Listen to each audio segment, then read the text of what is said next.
भगवान की, आचार्य गुरुवर श्री ज्ञान सागर मुनि महाराज की, गुरु विद्यासागर जी महामुनि राज की।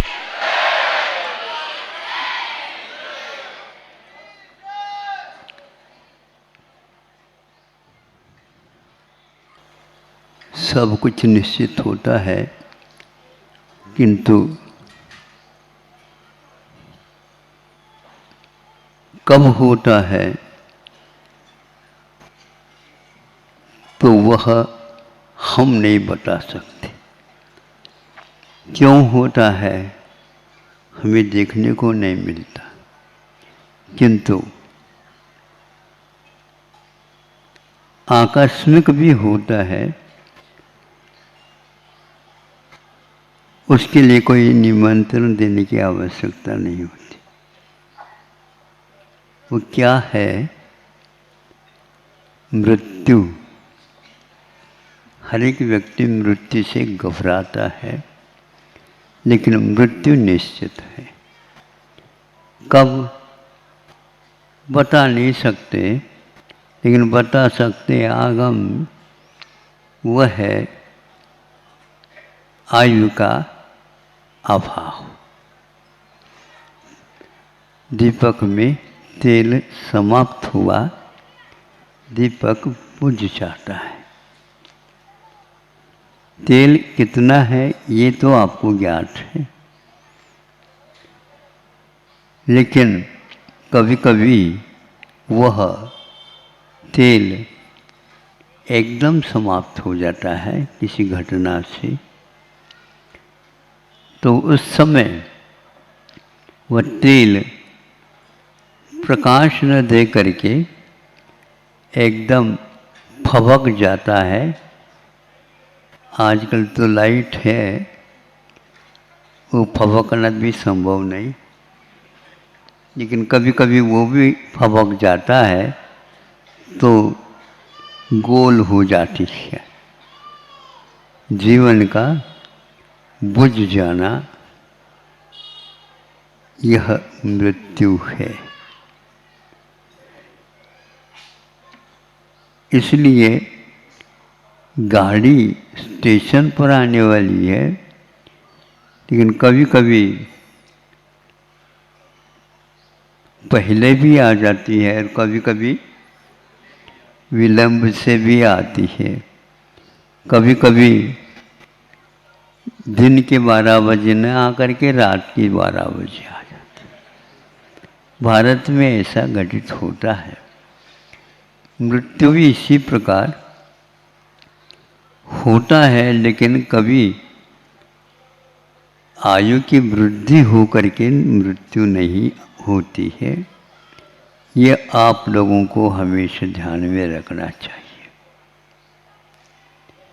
ऐसी घटनाएं होती हैं रोग आदि के निमित्त से, आकस्मिक भय के निमित्त से। बेटे हैं और एकदम में गर्जना हो गई, वो गर्जना इतनी हो गई तो आप घबरा गए, मृत्यु हो गई।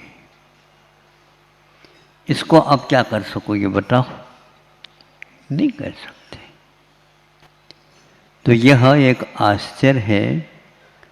9 द्वार इस शरीर में होते हुए भी वैसे रोम रोम में वो एक प्रकार से छिद्र है, वैसे प्राण कभी भी निकल सकते। किंतु आश्चर्य यह है, इन बिलों के उपरांत भी वह जीव बाहर नहीं निकल पा रहा है। और यदि आयु पूर्ण हो जाए किसी निमित्त से या स्वभाव से, तो यहाँ पड़ा रहेगा शरीर।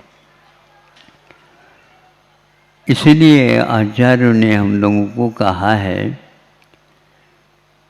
जिंदगी के बारे में ज़्यादा मत सोचो, मृत्यु के बारे में ज़्यादा सोचो। भव्य प्राणी ही यह कार्य इस प्रकार कर सकता है। तेल नॉन लकड़ी में 100 वर्ष भी निकाल दे, किंतु 100 सेकंड भी जो व्यक्ति मृत्यु के बारे में नहीं सोचता, उसका भविष्य आगे क्या होना है प्रभु तो जानते हैं, लेकिन जाना जाता है। आपके आयु को जानने के लिए प्रभु नहीं हुए, वो स्वस्थ हैं, स्वस्थ सभी रहें, इसके लिए। स्वस्थ का अर्थ शरीर में रह रहा ये स्वस्थ नहीं है। स्वस्थ का अर्थ अपने आत्मा के चिंतन में जो रहता है वह स्वस्थ माना जाता है। बाकी सब पर की चिंता में जो लगे हैं या पर की रक्षा में लगे हैं, वे हमेशा हमेशा अस्वस्थ हैं। आप आश्वस्त हुई जाइए, आप अभी अस्वस्थ हैं। विश्वास कर लीजिए, मेरे कहने से नहीं, किंतु आगम के करने से आप हमेशा हमेशा, मृत्यु कभी भी आ सकती है, कभी भी वह श्वास पूर्ण हो सकता है। श्वास का पूर्ण होना जीवन का अभाव होना एकार्थवाचक है। ऐसे भव्य जीव जो होते हैं वे इसके निमंत्रण से तो मृत्यु नहीं आती, किंतु कुछ ऐसे होते हैं, ऐसे निमित्त हो सकते हैं। आजकल के जितने भी निमित्त हैं ये आप लोगों के लिए समाधि साधन के लिए बहुत अच्छे लगते हैं, हमें ऐसा लगता। डॉक्टर लोग भी कह देते हैं कि कदाचित आपको अब ज़्यादा दिन रुकना नहीं है, ऐसे वे भी दोनों हाथ ऊपर कर देते। इसके लिए इतनी ही अब श्वास की घड़ियां हैं और लगभग कैंसर जैसे रोग हो जाते हैं तो निश्चित है वह होना ही है। लेकिन उसमें कई बार थोड़ा सा आगे पीछे हो जाता है, वह हमारी गलती के कारण है। लाइट आप बंद कर दीजिए, लाइट के साथ आपको जाना हो तो कैसे करोगे बताओ। आजकल तो ये एक स्टैंडर्ड जिसको बोलते हैं, अंडरस्टैंडिंग क्या है ये हमें मालूम नहीं है। दिन में भी लाइट लगवाना एक आम तौर से होने लगा। इसमें आप लोगों को सोचना चाहिए, जितना सूर्य एकमात्र पर्याप्त होता है, आपके प्रकाश से केवल क्या मिलने वाला, कुछ नहीं मिलने वाला। इसलिए व्यवस्थापक लोगों ने तो कई बार कहा है, आप भूल जाते हैं अथवा भूलने की बीमारी आप लोगों को हो गई है। कुछ बातें एक बार कहना पर्याप्त होता है, लेकिन आप लोगों के लिए बार बार ये बोलते हैं ना, ये आगे क्या बोलते हैं आप लोग? नहीं नहीं नहीं, बार बार हाँ, अनुमोदन बारंबार।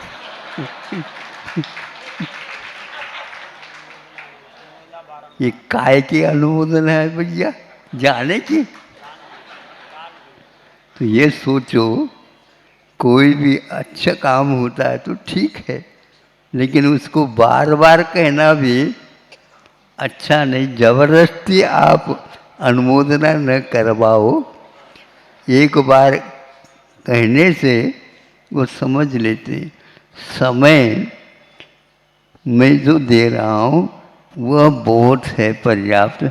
आप ज़्यादा क्यों ले रहे हैं? हमने तो आपको इस प्रकार समय दिया नहीं। बिठा करके यदि छीना झपटी सीख रहे हो तो हमें वो अच्छा नहीं लगता। बहुत दूर से लोग आते हैं, आकस्मिक वर्षा भी स्वागत करती है आप लोगों की, इसलिए उन्हें सुनने दीजिए। ज़्यादा कहने से फिर वो अच्छा नहीं माना जाता। अहिंसा परमो धर्म। दिग्विजय के लिए जब भरत चक्रवर्ती गए थे, क्रमशः 3 और अंतिम 3 इस प्रकार 6 खंडों के ऊपर विजय प्राप्त करके वे लौट रहे हैं। यह निश्चित है, युग के आदि में वे आदिम चक्रवर्ती माने जाते हैं। पहले से ही सब लोगों को ज्ञात हो गया था यही चक्रवर्ती बने हैंगे। किंतु मन की लीला अपरंपार है। जब यह ज्ञात हो गया कि मैं चक्रवर्ती बनूंगा तो आज बन गया हूँ, क्योंकि 6 खंडों के ऊपर विजय प्राप्त करने का नाम चक्रवर्ती और 3 के ऊपर विजय प्राप्त करने का नाम अर्धचक्री माना जाता है। एक को चक्रवर्ती कहते हैं और एक को नारायण कहते हैं।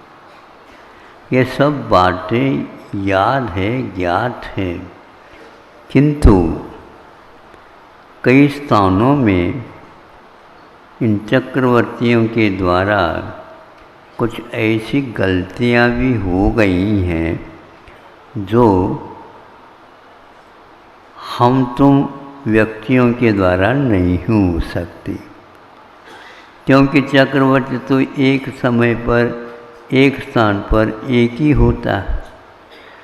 लेकिन चक्रवर्ती गलती कब करते हैं वो तो सभी लोग जान सकते हैं। अब चलिए, मंत्री महोदय को कहा, मंत्री जी, जिस लक्ष्य को लेकर के हम चले थे वो लक्ष्य तो पूर्ण हो गया। अब लोग आगे ये समझेंगे तो उसके लिए कुछ लेख, शिलालेख जिसको बोलते हैं, तैयार कर दिया जाए। हाँ हाँ, आप कह रहे हैं और आप चक्रवर्ती हो ही गए हैं, इसमें कोई संदेह नहीं।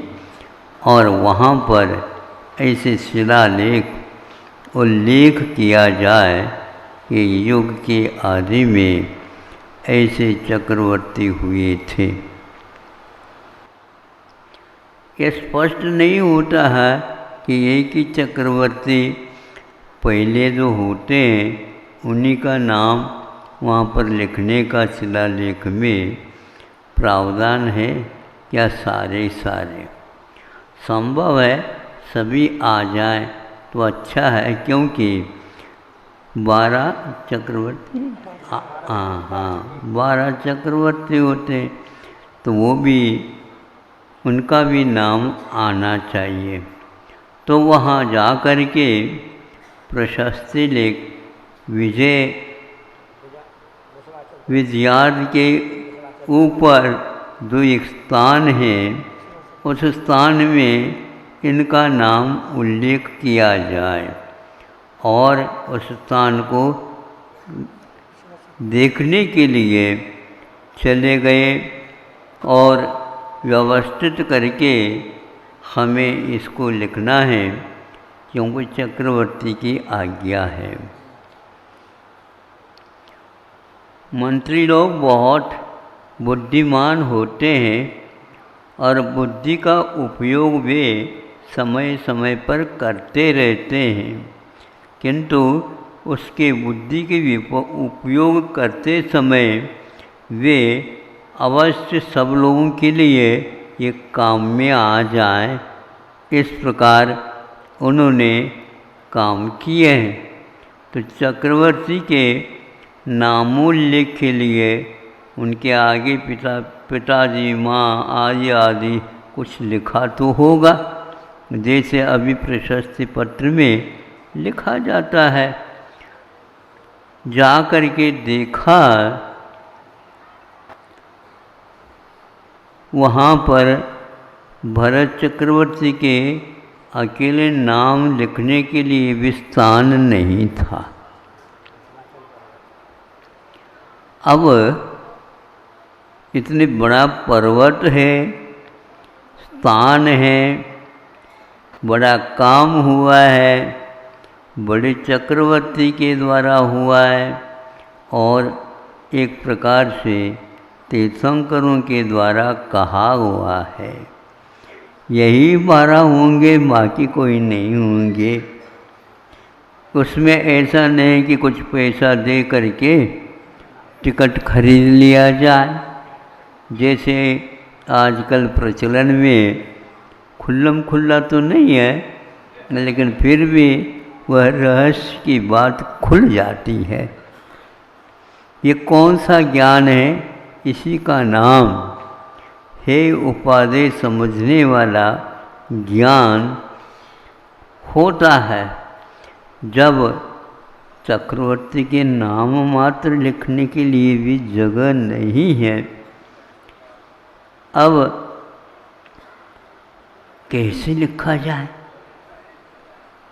बुद्धि तो चल रही थी, लेकिन अपनी बुद्धि यहाँ पर काम नहीं आएगी।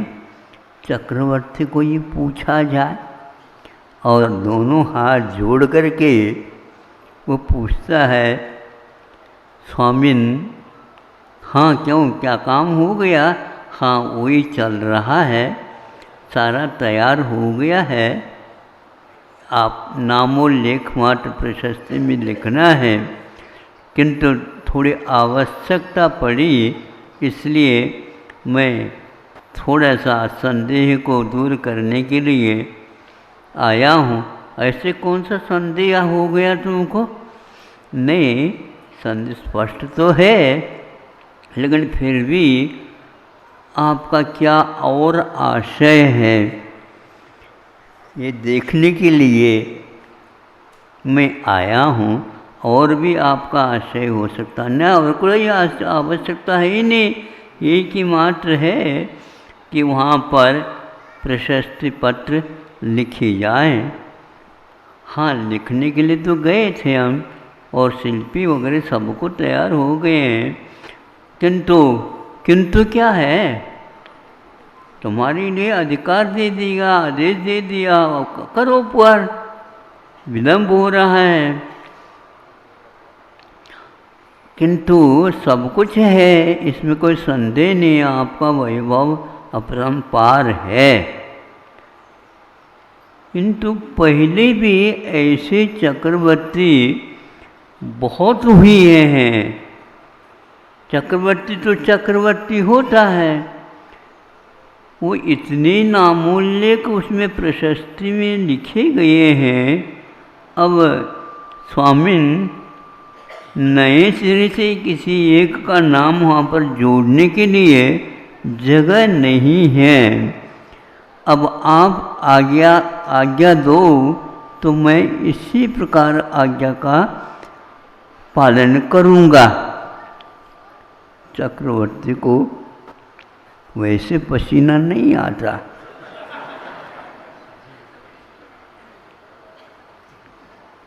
महापुरुष है, और उन महापुरुषों में भी ये महापुरुष है।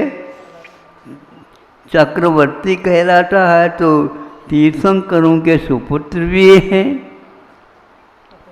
अब प्रथम चक्रवर्ती कौन कहाँ हुआ, उस शिलालेख के ऊपर जगह ही नहीं थी। चक्रवर्ती ने बहुत सोचा, अब क्या करें, इतना बड़ा काम हुआ है, विजय प्राप्त हुआ है, लेकिन वहाँ पर जगह लिखने के लिए जगह ही नहीं है, तो कहाँ लिखा जाए, इसमें क्या बात है। ऐसा करो, उनमें से एक का नाम साफ कर दो।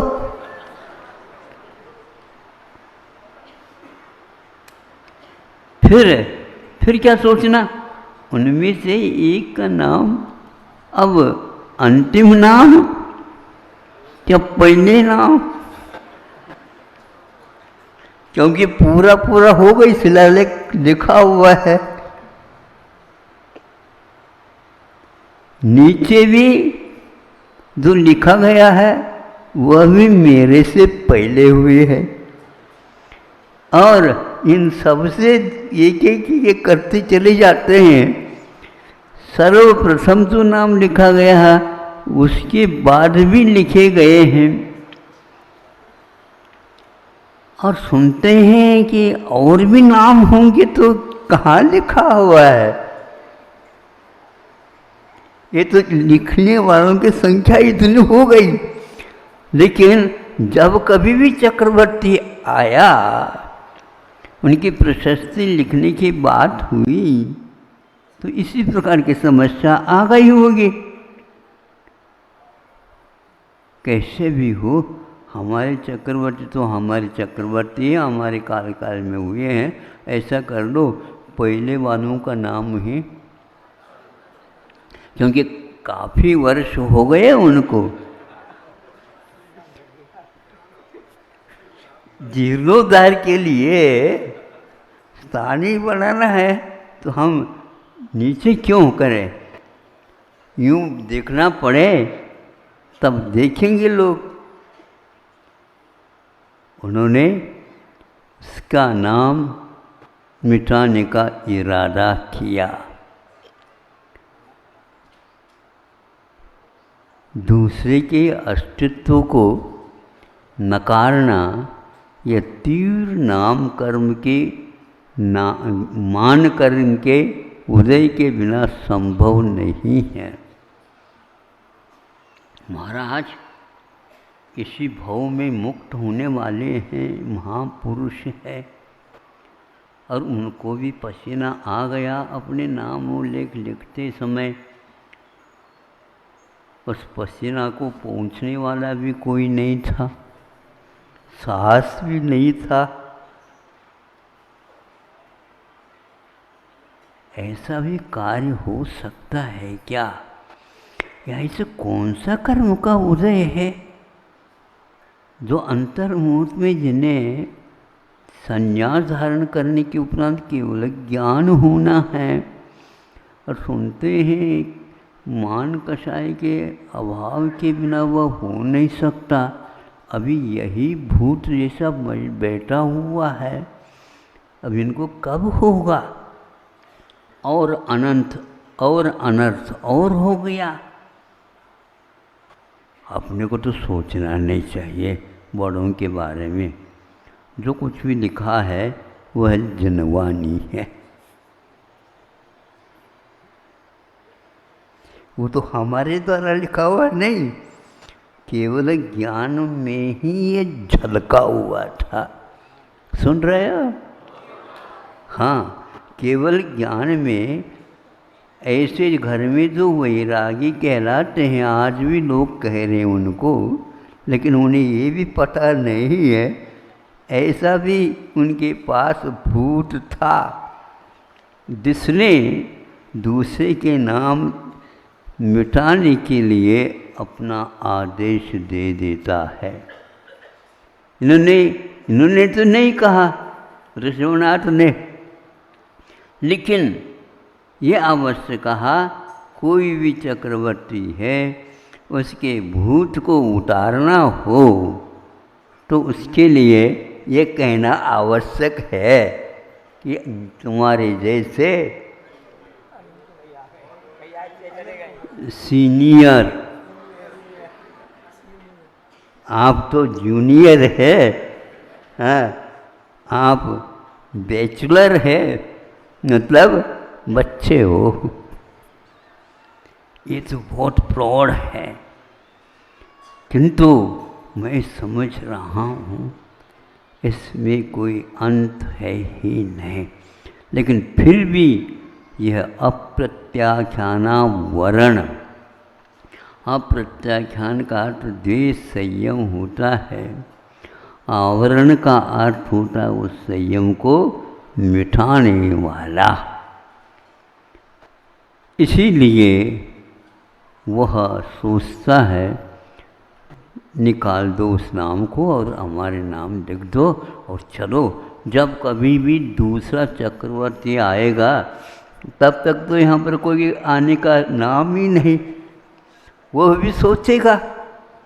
मतलब ये ऐसे अप्रत्याख्यान के उदय में दूसरे की प्रशस्ति को समाप्त करके अपनी प्रशस्ति को चंद्रमा के समान उज्जवल रखने का साहस करता है। ध्यान रखो, ऐसे चंद्रमा के सामने जो कि देवता माने जाते हैं, थोड़े तो सोच लेते हैं।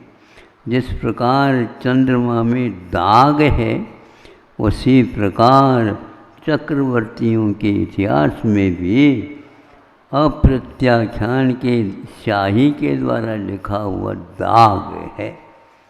आज भी वह शास्त्रों में उल्लेखित है और यह अनंत काल तक रहेगा। जब कभी भी द्वादशांग की रचना होगी, पुराणों के लेख होंगे, उसमें 63 शलाका पुरुषों में भरत चक्रवर्ती का नाम भी आएगा। इतना ही मैं कह करके अप्रत्याख्यान और प्रत्याख्यान इन दोनों भूतों को भी स्वयं ही अपने हाथ से मिटा दे और वहाँ पर केवल ज्ञान की प्रशस्ति लिख दे। ये बुद्धि भगवान हमें प्राप्त हो जाए, हमें ऐसे चक्रवर्ती भावना होने की जो हुए हैं वो जाने। लेकिन हम तो इस प्रकार के दूसरे के प्रशस्ति को हम और प्रशस्त लिखने का प्रयास करें, यही एकमात्र सत्य है। अहिंसा परमो धर्म। तालाब में,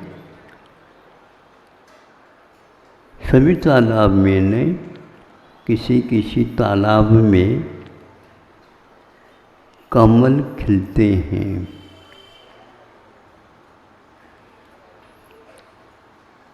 इसका नाम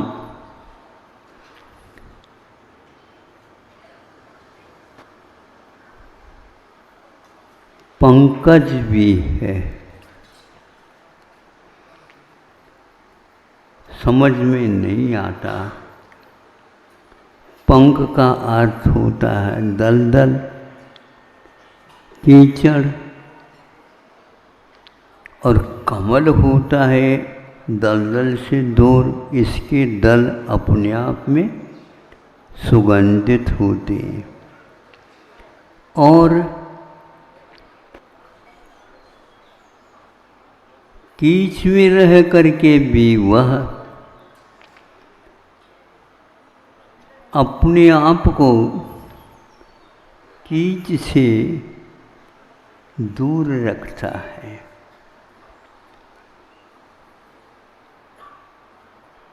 यह एक बहुत अच्छा उदाहरण है दौलत राम ने जी दिया।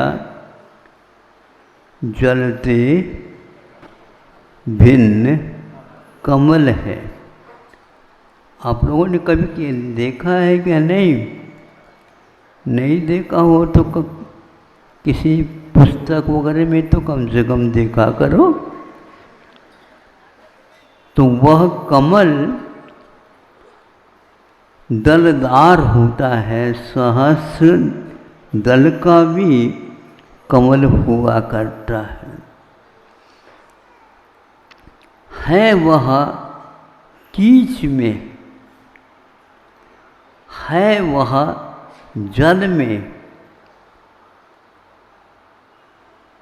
जल में रह करके भी वह किस प्रकार जल से बचना है, कीच में रह करके भी किसी कीच में फंसना नहीं, अपने आप की स्वतंत्रता को वह कायम रखता है। सभी वृक्षों के पौधों के विकास होते रहते हैं। एक उम्र तक वह विकास चलता है, फिर बाद में वह विकास रुक जाता है। कितने भी उसके लिए खाद्य पदार्थ दे दे तो भी वह विकसित नहीं होता, ऊंचा नहीं होता। कमल को देखा आपने, कमल कब ऊंचा होता है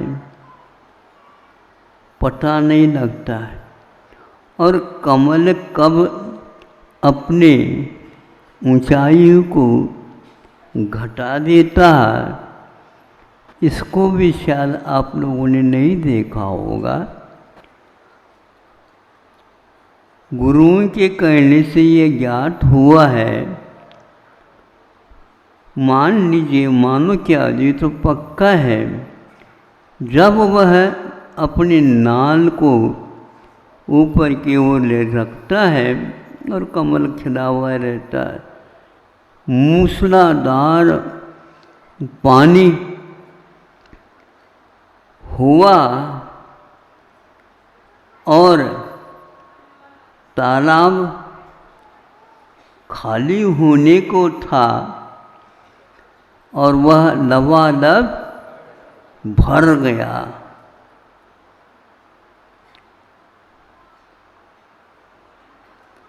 तालाब भी बढ़ गया, ऊंचा हो गया, जल बढ़ गया। अब कमल का क्या होगा? कम से कम भी मान लो 8-10 फीट पानी भर गया तालाब में, तो नीचे रहेगा वो कमल, डूब जाएगा। जलते भिन्न कमल है, वो भिन्न ही रहेगा। भिन्न है, ठीक है, लेकिन नीचे दब गया वो, ध्यान रखो। सुबह की देरी है, रात में कमल बंद होता है और सूर्य प्रकाश होते ही वह खिल जाता है। अब इतना पानी उसके ऊपर है, कीचड़ में है, अब क्या होगा? सुबह जाकर के देखा वह कमल खिला है और एक प्रकार से सूर्य नारायण की वह भक्ति कर रहा है।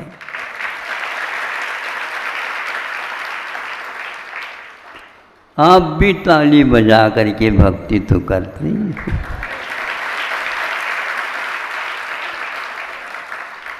ऐसी मांग नहीं करना महाराज, हम तो कई बार आप लोगों की बातों से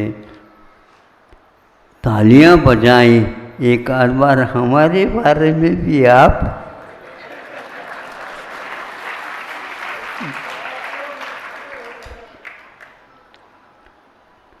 आप लोगों की प्रकृति को देख करके कई बार हम प्रसन्न भी होते हैं और कई बार क्या करते हैं, थोड़े से नीचे देखने लग जाते हैं। प्रसन्न होते हैं, ये हमारे आप लोगों के लिए तालियां हैं।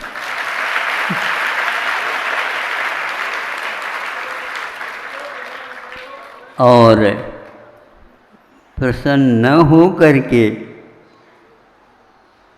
जैसे गुरुजी शिक्षक लोग आपके लिए शाबाश भी कह देते हैं और कई बार देखते ही नहीं तो समझ लेते हैं आप लोग बहुत होशियार है। आज शिक्षक जी का हम लोगों के कारण अथवा और किसी के कारण क्या पता, पक्का है उनमें कहीं न कहीं हमारा परिचय आ गया है। इतना ही पर्याप्त है, आप लोगों के लिए तालियां मिल जाती है। किंतु अब वह कमल खिल गया, 10 फीट ऊपर कैसा आ गया, पानी को चीर करके ऊपर कैसा आ गया। स्वभावत्वात्, ये कमल का स्वभाव है। इसलिए दौलत राम जी ने जलते भिन्न कमल है, कहाँ पर कहा गया, ये सम्यक दृष्टि के विवेचन के समय पर कहा है।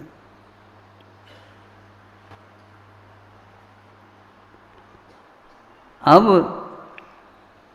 इसके पास ऊंचाई को छूने की क्षमता, जब वह पानी से भर जाता है तालाब, उस समय मालूम पड़ जाता है कि इसके पास विकास का क्रम है। वो ज़्यादा नहीं कम नहीं, स्वभाव के अनुसार ही, अवसर के अनुसार ही वह खिलता है, तो उसकी नाल पुनः ऊपर तक आ जाती। या तो वह नाल नीचे कुंडली मान करके बैठी हो, यदि नहीं बैठी है तो आप सोच लो, अब कुंडली मार करके मत बैठो, जाने की तैयारी है। कहाँ जाना है? कौन कहता है? शिक्षक नंबर उसी को दे देते हैं जिसका उत्तर ठीक होता है। उसी प्रकार ऊपर जाना है, ये उन्हीं व्यक्तियों के लिए है जिनके नंबर अच्छे हैं। बाकी अन्य फूलों की भांति कमल को भी नीचे जाना पड़ेगा, लेकिन कमल नहीं गया, बाकी जितने भी फूल हैं वह गिर जाते हैं और अपनी उम्र पूर्ण कर लेते हैं। दीर्घ ऊ है, थोड़ा सा ध्यान रखा करो, ऊपर नहीं बोलो, ऊपर। और जब विशेष भावों के साथ बोला जाता है तो फिर तो उसके बाद कोई ऊपर ही नहीं है। वहीं पर जा कर के अहिंसा परमो धर्म।